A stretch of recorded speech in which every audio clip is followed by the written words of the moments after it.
Hello and welcome back to another episode of Media Munchers. I'm your host, Mathian, followed with my other host. Yep, and I'm Adrian. That's right, he's Big A. And we're still filling things out, but we got a couple of exciting things to talk about today. We're going to get into it, into the news, because it's been a while since we've done that. So you got some articles for us, Big Apple? Yeah, I do. What do you got for me? First one. So Marvel finally told us that Oscar Isaac is going to be playing Moon Knight. Nice. Or what do we know about Moon Knight? Because all I know is that he's a knight of the moon. Okay, no. Yeah, so Moon Knight is a Marvel character similar to Batman, from what I understand. He does a lot of crime fighting, I guess, at night, and he has multiple personalities. Yeah. As far as appearances go, the most notable one I've seen is he's still going to be donning that mostly all white suit with like the cowl and the hood and all that. Yeah, probably. I would think so. I'm not sure how far they would stray away from that. Yeah, of course. No, what I just meant is that's just what I'm familiar with. I think I've seen him maybe once or twice in like either animated things or just passing by. I don't think I've ever seen a dedicated piece. Yeah, of yeah. to I him. don't know too much about him either. Yeah. Just from whatever I've heard recently. Well, that's exciting. What else you got for us, Big Apple? Yeah, so the next story. Joker 2, the script is being written by Todd Phillips. So, correct me if I'm wrong, but didn't he direct the last one? Yes, he did. Okay, good. Yeah. Good. I'm just making sure I'm not completely insane here. It makes sense that the same creatives would come back to it, especially Todd Phillips. He had a huge hand in the last one. And it's funny. I'm sure you remember them, like, especially Joaquin saying, like, oh, it's just a one-time thing. I'm not going to come back. And then the movie made like $1 billion. Yeah. So here we are. What do you think they're going to do with it? Man, I don't know. He wasn't planning on doing a sequel. He was just supposed to be a one-off. Right. And as a standalone, I feel like, it works really well. I feel like they accomplished what they set out to do.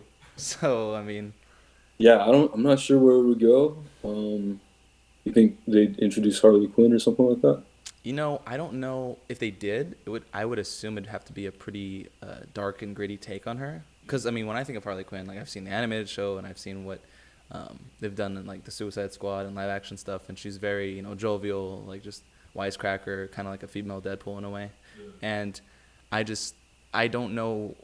Maybe it would be really good if they went that extreme with her and, like, someone who's, like, really serious and, like, just more grounded, like who we saw in the last Joker. But if they did go a more serious and grounded route, how would that work? I don't know. Maybe it starts that way, and it'd be interesting. Is what I'm trying to say. Yeah. I don't know how that would go. Would you like to see that? Would you like to see any other rogue villains, like any of Batman's rogues, or? Yeah, I'm not sure. What if they did a time jump? What if they could? Would they then have an older Batman? But how much older? Is it 10 years? Is it 20 years? Because Joaquin... Now getting into Gotham territory? That's what I'm asking. Yeah, I don't know. There's so much to do. If there's a lot of fun ways we can, like, speculate about it, but I think they're going to keep it, like, more on the grounded side of things. I don't think they're going to go too crazy with it. Yeah, that's my guess, So. Yeah. What? No. Oh, okay. Yeah, so the last story, Donnie Yen is now signed on to be a part of John Wick 4. Donnie Yen, the Mr. Ip Man himself? Yes, sir. John Wick 4. Okay, but he's a big name. So do you think is he gonna be like the main antagonist, or is he gonna be like a buddy? Yeah, he could be. I know last movie they got some martial artists to be the henchman. Right. So possibly he's another henchman. Yeah, but here's the thing though. He's such a name. I can see him being like a leader of henchmen, or like some sort of like mob boss, or maybe even someone John goes to maybe, like, I don't want to say like for consolence or anything like that, but maybe I can see them doing a number of things, but I'm like, maybe he'll go to him and he needs, like, advice or help on, like, a job or a mission or whatever. And, so you think he's going to be an ally to him? Well, maybe at first, yes. But then maybe, like, their paths don't, like, they cross again, and their values or what they want, their motives aren't aligned, and then they end up becoming enemies, and we get to see a freaking awesome fight scene. Because, you know what I mean? Yeah, that's pretty cool. I hate to say it, but you don't bring on someone like Donnie Yen just like, yeah, he's just gonna be like a little henchman who gets kicked and then that's that. Like, they're gonna do something cool with it. They have to. What would you like to see out of him, or what do you speculate? Man, I don't know. I mean, I was thinking he would be a straight up villain. Mm-hmm. But yeah, I don't know. It's cool though because he brings another side to martial arts into that movie. Right. Because a lot of it was like sambo based, a lot of hand was it gunfighting. Yeah, gunjutsu. Yeah, yeah. Yeah. So now with the Ip Man style, it sort of brings something different. Right. I got a fun news story my mom was actually telling me about yesterday. Are you familiar with any of the Supernatural show, or at Yeah, the very yeah, least? a Okay. little bit. Okay, yeah, I haven't seen all of it, but my mom was a huge fan, and of course it recently ended, and they went their separate ways. They're doing their own projects. So Jensen Ackles gets souped up as Soldier Boy in the first in a first look at The Boys season 3. Have you been watching The Boys? Yeah, yeah. Yeah. So I don't know anything about that character or that universe other than what I've watched because I like to be surprised, and it's cool to see him doing more work. And I was looking at his photos and I'm like, yeah, he's going through it. Like, check this out. That's his costume. Oh man, Yeah. And he's that's pretty cool. He's still working out. He's probably gonna be bigger than that by the time they end up shooting. So that's him. And I forget the other guy's name. I'm fucking blanking right now. Who's his partner in crime in Supernatural? I know it's an easy name. I'm forgetting. He's on the show Walker right now. It's filming in Austin. Yeah. I'll look it up real quick. Give me a second. Supernatural. Is it Jared Padalecki? That sounds like it. Yeah, Jared Padalecki. Anyway, he's the one who's in Walker right now, Texas Walker or whatever. Okay. And that's just that's another show that's shooting in Austin right now. I get sometimes a lot of background calls for that. They flush it out to all the Austin talent or whatever, and I'm just like, that's cool. So they're both working, they're doing their own thing. Jared Padalecki played Sam Winchester, and Jensen Ackles was Dean Winchester on Supernatural. But it's nice to see them doing more, and I'm excited for The Boys season 3, man. Yeah, you caught up? I am too. You caught up? Okay, Yeah. good. All right, big. All right. Nice. So that was another cool little I don't know, story I wanted to bring up. Do we have anything else before we should move into Army of the Dead? No, I believe that's all. All right, cool. All right, and welcome back. Big Apple, Army of the Dead, one of the latest films from our boy. I'm blanking. So Army of the Dead, Big A, one of the latest films from our boy Zack Snyder. It's a departure, but also a return to form because, if I'm not mistaken, one of the first things he did was a zombie flick back in the day. A long time ago. I should know the name, but I'm blanking on it. Because I know he did Sucker Punch. Mm-hmm. And then what was Man of Steel after that? Something like that. Definitely Man of Steel was there was the 300 films. Yeah, that was his most that was one of his bigger successes. Yeah. But I don't know his previous films. We'll give us a second. We'll pull it up. Because it's killing me that I don't know that first name. It wasn't Dawn of the Dead, was it? Sounds familiar. Yeah. Was it Dawn of the Dead?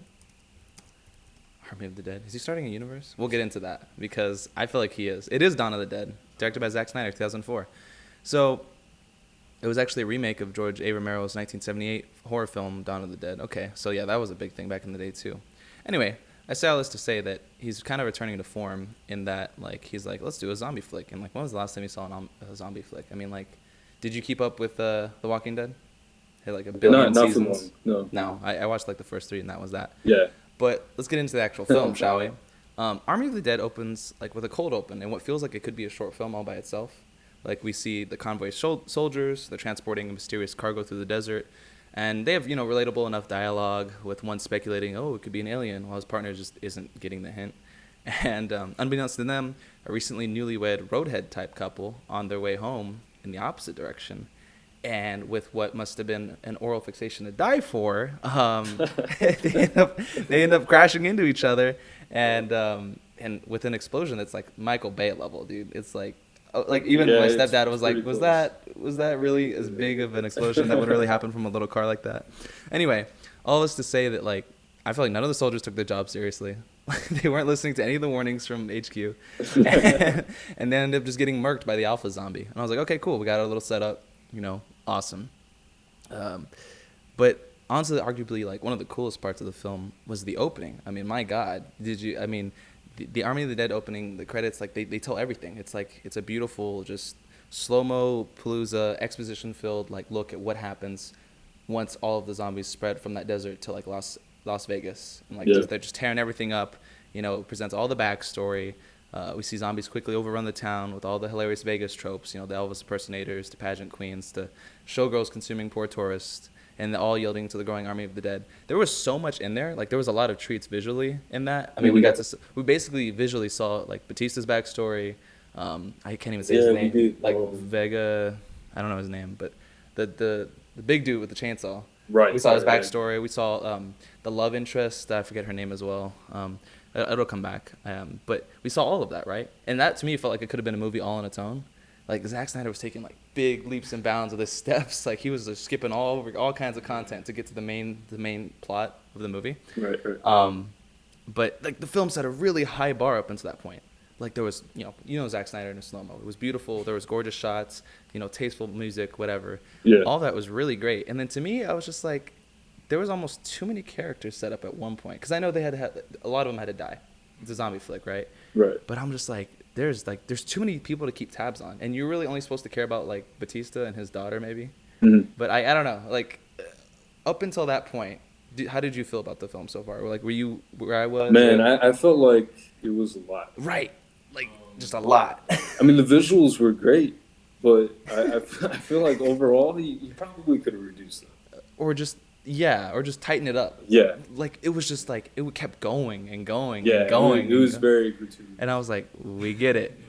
And like there was other reviews pointing that out too, and it's like this is post Zack Snyder's Justice League, and like it's almost like he had too much control. Like they're like you need a few creatives telling you, hey buddy, like let's tighten up this runtime a little bit. Because when I saw that thing was gonna be 2.5 hours, I was like, Zack Snyder, man. It would have been 4 if you let him, man. Like, yeah. But there was so much jam packed into that first little act. Like it could have been its own like movie. It was crazy. And I was like, okay, I understand why he's like maybe skipping past that. He's like he needs to get to the heist, right? I was like, okay, fine. Let's see what's going on with that. So he sets up all these characters. We're only really supposed to care about Batista Scott Ward and his like to me unlikable daughter Kate Ward. Like she just won't let Geeta go. I'm like, bro, she's dead. There's no way she lives. She only was alive for the sake of the plot. I was like, anyone who goes in there is dead. You're kidding me. Peters the pilot was a personal favorite of mine. There was a bunch of weird things that didn't follow throughout the film. Like to me, when we got into the heist, like here's his name, Vanderho, if I'm saying that right, the dude with the chainsaw. Oh, okay, that's his name. Yeah, apparently. I'll call him Big Boy V. Big Boy V, like he made a big deal of his chainsaw. Even in the beginning, when we got his introduction, how he's slicing up zombies, that looked great. I thought we were going to see more of that. Mm-hmm. We didn't. He brings it along. Wait, did he even use it? Not once. Not once? Not once. What the hell? Yeah, exactly. Zach set up all these things. I was like, when are we going to see that again? Like, what? I was like, and he even like, okay, there was that guy, the first guy to go, that really abusive, I don't even know his name. Right, the abusive security. Security dude, right, who ran the camp. Okay, so like, he was like, basically he's like, don't touch my chainsaw or don't talk to her again. Like he was like, puffing his chest. And I was like, cool, awesome.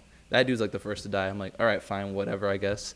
It was just really weird that Zach set up like this world of like, there's like a hierarchy in zombies. They're not all dumb. There's like alpha zombies. And what was the thing with the baby? Did the zombies like have sex? What was that? I guess this one was the zombie baby. Yeah. He was like, I was like, why are you trying to make us feel for a zombie, Zach? Like, what is going on here? Well, I do find it interesting that he did put effort into like that side of things. Because like most zombie movies, they do, make it simple. Like zombies are zombies. They're dead. They were once alive.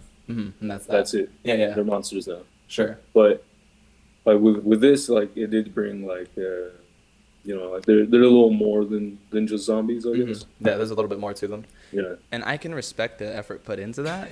What I have a hard time with is the other weird things surrounding that. Like, okay, he sets up all these cool concepts, but then like he doesn't follow through. Because like the whole place gets nuked. Or Right. Is it just me, or did you see like robot zombies? Like sometimes they'd get shot and they'd have like blue Terminator eyes Yeah, something was glowing. going on there. I don't know. What's that? What's going on? So like there was just, and then like and then Batista's character Scott Ward. Okay, his was believable. Like he had to kill his own wife, and I was like, okay, I feel for the guy, right? I really do.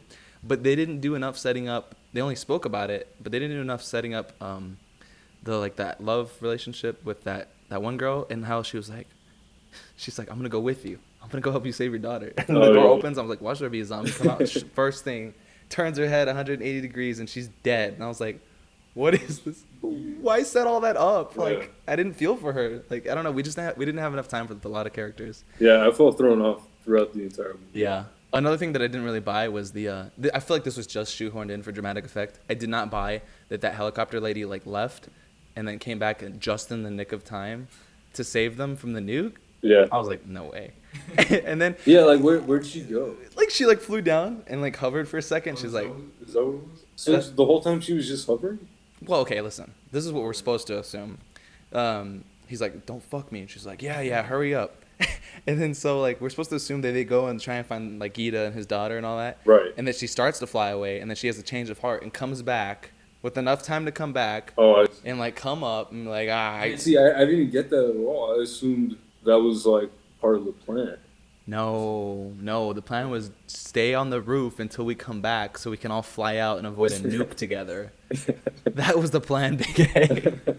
And so she has enough time to go, like, I don't know, presumably like a kilometer, and then like have a change of heart and come back and then get them. And then they literally spend so much time celebrating. I'm like, dude, go. And like the alpha zombie comes. I'm like, how? Like, what is this movie? And it's just like all these things in there for dramatic effect. Now, don't get me wrong, we're picking on it a lot. It was a fun movie. It was just a lot. Like it was a little bit of a mess. It was a fun mess. Ridiculous. Aggressively ridiculous. There's your headline. It was aggressively ridiculous. Yeah. And then like they fly out, and sure enough, you know, the Mr. V or whatever gets locked into the vault by the locksmith, and somehow survives a nuke in a vault. I was like, okay, cool. And then they're flying out, Batista and the gang. They're flying out, and then of course they barely are able to stay in front of the nuke, and he ends up killing the zombie, but then he gets infected too, and they crash land, and like I like how it takes them like all of like a few minutes to get infected and then die because dramatic effect, and then like V, like Chainsaw Dude, is able to like not be infected for like, I don't know, 24 hours as he's able to like go to an airport and get on a private jet. Like, what, did he have a smaller bite or something? Right? Like, what? I don't know, man. I was just like, what happened? But anyway, it was all over the place. It was fun. It was a good time. But and then like he sets it up at the end where like all the zombies died except him. And like we're gonna city hop until it becomes like Army of the Dead or World War Z, I should say. Right. I don't know. It was a fun mess, but I was like, man, maybe get a writer or two to bounce things off of, Zach. Like, you can't do everything yourself. Yeah. But anyway, overall, Army of the Dead, you know, it was a good time, but it was also like a turn your head off and just watch things explode time, right. You know? Yeah, definitely. Yeah, I don't know. I got lost for a bit, and then I got pulled back in. Yeah. It was good. There was a lot of weird things that didn't make sense. Overall, it was good. Overall, it was good. Yeah. So, I mean, that's pretty much all we got today, isn't it, Big A? Yeah, I guess so. All right, man. Well, those are our thoughts on Army of the Dead and whatnot. And we'll see you guys next week. For Media Munchers, I'm Mathian. And I'm Adrian. We'll see you next time.